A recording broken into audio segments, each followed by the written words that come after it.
Sakay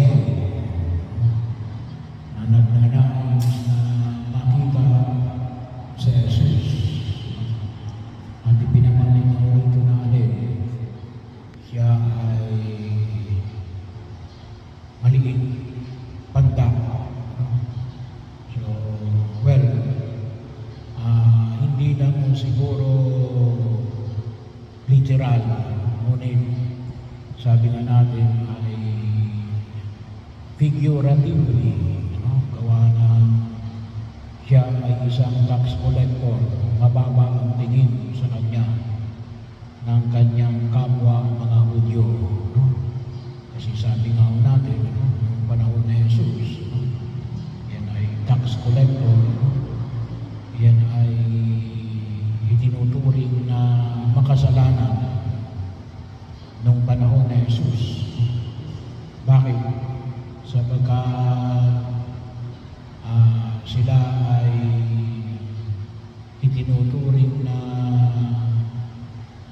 makapili, tawagin natin, corroborator, na sila ay mga galaway ng Imperyo Romano, kasi sila nangongolekta ng buwis sa kanilang kapwa Hudyo. Pangalawa, tinuturing din sila makasalanan. Sinabi natin dito na tinuturing, hindi lang yung pansamantala. Ngunit tinuturing ng makasalanan. Sabi nga natin sa ukat, sila ay itinuturing na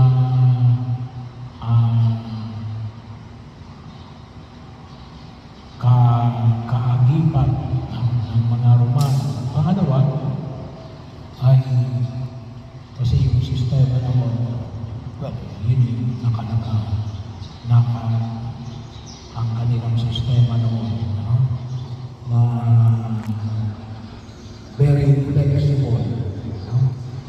Kasi sabi nga natin, yung panahon naman na yun ay wala pamantayan. Depende sa mga itinuturing na mga tax collector. Basta sabihin na, sige, ito yung sakot ko, hihingi na lang sa iyo na mga Romano kung magkano yung ibibigay mo sa kanila bilang tax. Ngayon, ibig sabihin, kasi pwede mo palakihan ang tubo mo o paligitin, sang-ayon doon sa katatayuan mo. Kaya yun itinuturing natin, sila ay mababa sa tingin ng kanilang kapwa Hudyo, gawa ng kanilang pagiging isang tax collector, nangingigil ng buwis. So, naniningil ng buwis. Pero bahagi na kung saan ay tinawag siya na Jesus. Tusin si Jesus ang tumawag, bagamat gusto siyang makita ni Sakeo, kaya siya ay umakyat sa puno na kung tawagin natin ay para makita na si Jesus.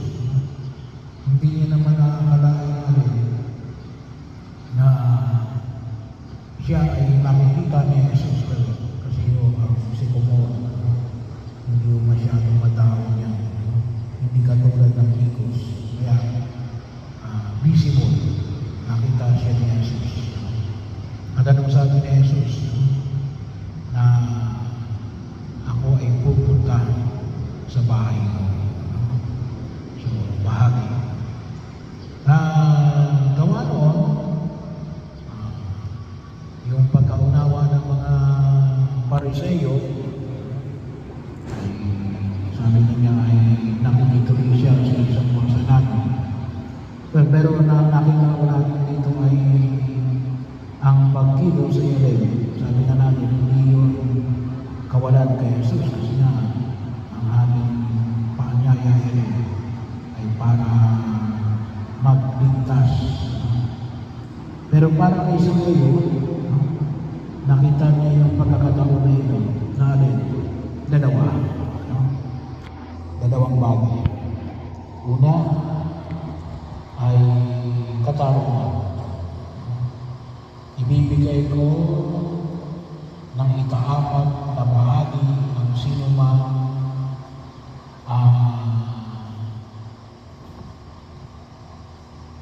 na daya niya.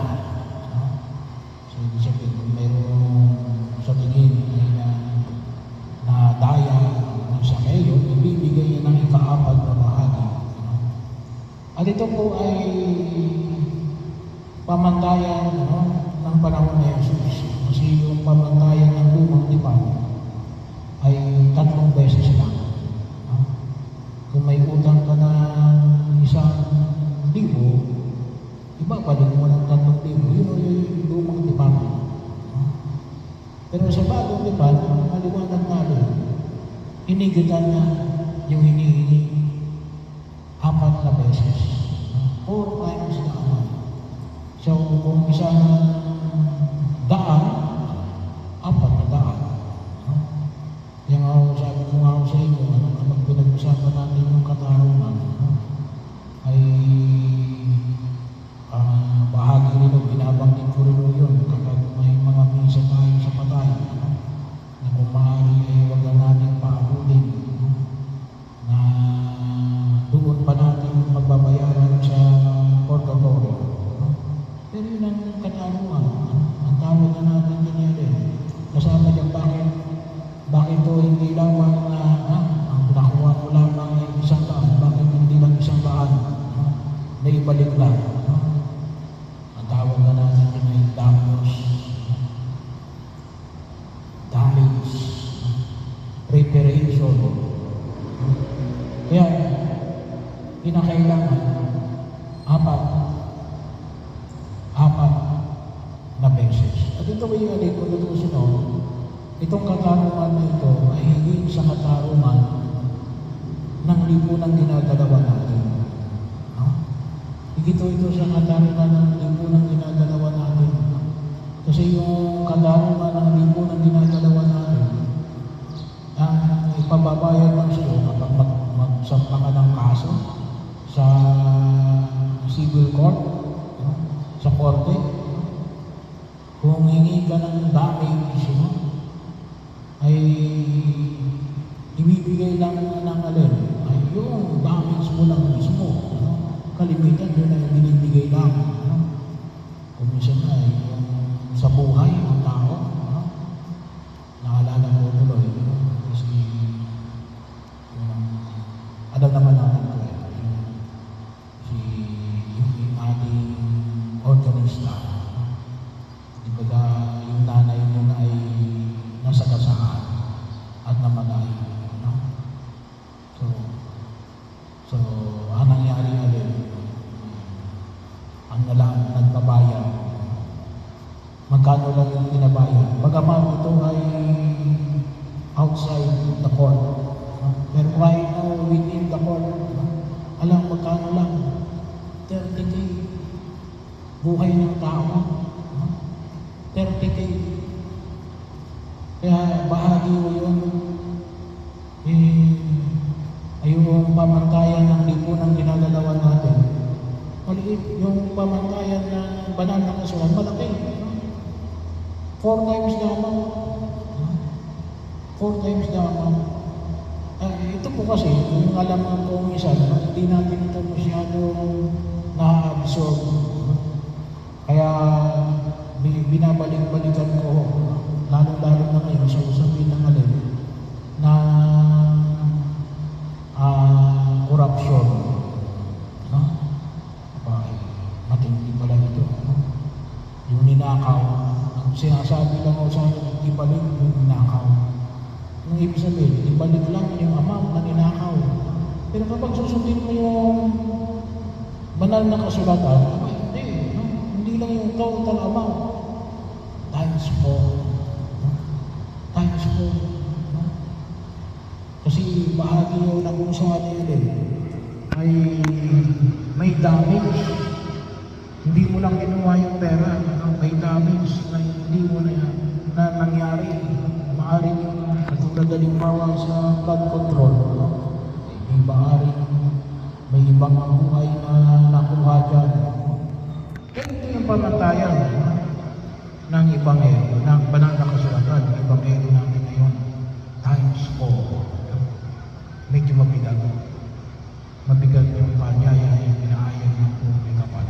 Para alin, maramdaman natin yung bigat na kung maaari, huwag ka nang mandaya, huwag ka nang mangutang, huwag ka na hindi magbabayad, huwag ka nang magnanakaw,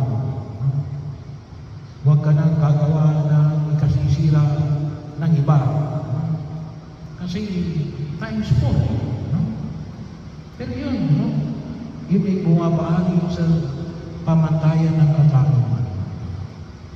Kaya medyo mabigat, no? Yung hamon ay pinapamanik ng mga kapal. Pangalawa, bagamat marami pa tayong pwedeng pag-ilay-ilayan doon kapag ang pinag-usapan natin ay katarungan. Pangalawa ay alin? Mabigat yung pinahayag niya sa kayo nung gawa ng pagtugon niya kayo sa sarili. Ibibigay ko ang kalahati ng aking ari-arian sa mga tukang. No? Iba pa ho yung katarungan. No? Ibibigay niya yung kalahati ng kanyang ari-arian sa mga tukang. Ano ito? Kawang-gawa. No? Kawang-gawa. Kalahati. Napakabigat niya. No? Sabi na natin, kalimitan nga ho ng ating kawang-gawa yan. Ang ibinibigay lang natin ay alin, sobra. No? Ito hindi. No? Kalahati. No? Kaya, kung nutusin po ay itong panyaya na pinahayag sa atin ng banal na kasulatan, may mabigat na pagkilos. Well, of course, sabi na natin, ano, ay depende yun. Dahil sa ikaw ay depende yun kapag kasi ikaw ay nagbibigay. Nasa iyo yun. Hindi yung pinipilit sa iyo kasi bigay yun eh. Pero sa kanya, ang ibibigay niya yan, kalahati ng kanyang ari-arian. Napaka-generous ang tao ito. Kung makita ko natin, kasi ibibigay niya yung kalahati ng kanyang ari-arian. Iba pa kung saan may nadaya siya. Kaya ano yung hamon ay pinamamanig sa atin ng mga may kapal? Ay siguro po ay hingin natin sa harapan ng mga may kapal na maging katulad tayo sa kayo, no? Na maibigay natin yung hinihingi ng katarungan, ano? Or sabihin na natin ay pagsumikapan natin na rin, hindi makapandaya, para hindi na tayo magbigay ng hinihingi ng katarungan. Pero yung pangalawa, ano yun? To become more generous. Because we have more. No? Because we have more. Hindi yung alin, yung generosity para magkaroon pa ulit. Hindi. Kaya po yung biyaya ng pagbabahagi ay isa ng biyaya. No? Hindi yung magbigay ka para biyayaan ka ng Diyos. No? Hindi yung kaya ka nagbibigay kasi ikaw ay pinayayaan ng Diyos. Kaya ka nakapagbabahagi. No? Yung pagbibigay mo, yun ang tawag ngayon, talagang generosity. No? Nagbubuka sa iyong kalooban. Bakit? Nakita niya si Jesus.